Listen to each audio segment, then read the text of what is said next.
refuge లాంటి నేను ఇప్పుడు రెఫ్యూజ్ చేసుకొని పోతా కోర్టుకి చెప్పాడు నువ్వే కదా రెఫ్యూజ్ లాంటి నాకు మేడంతో సంబంధం రెఫ్యూజ్ లాంటి సరే ఇన్ఛార్జ్ సబ్మిషన్ ఆమె లేకపోతే డాక్యుమెంట్ తిరగవా ఎందుకు జరగకూడదు ఇవో డాక్యుమెంట్ ఆయన కదా ఇన్ఛార్జ్ రెఫ్యూజ్ అడగమని చెప్పు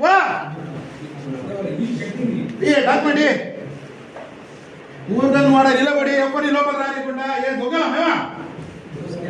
50 వాళ్ళ దొంగ అందరూ లైన్గా నిలబడాలా ఎవరు పిలిస్తే వాళ్ళే లోపల రావాలా ఏంటి అర్థమైంది ఎప్పుడు లేదు నిషాదులో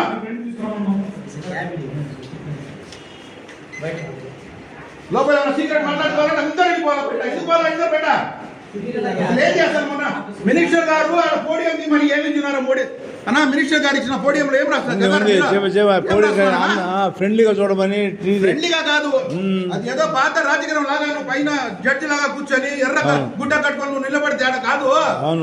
పబ్లిక్ తో రిలాక్షన్ ఉండాలని చెప్పి ఇచ్చింది అవును చదువు బాగా ఉంది క్లారిటీగా ఉంది ఏం లేకుండా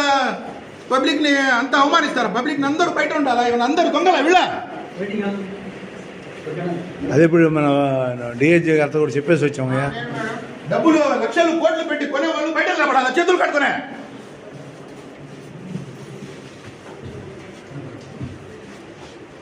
పబ్లిక్ ఆఫీస్ లో ఎక్కడైనా ఉందన్నాయన ఎక్కడ 40 ఏళ్ళ సర్వీసులో చూడాలి సరే రిజిస్టర్ ఆఫీసు ఈ ఒక్క ఆఫీస్ తప్ప వేరే జిల్లాలో అన్ని ఆఫీసులో పోయి ఇంటర్ నిలబడుతున్నారు పార్టీలు బయట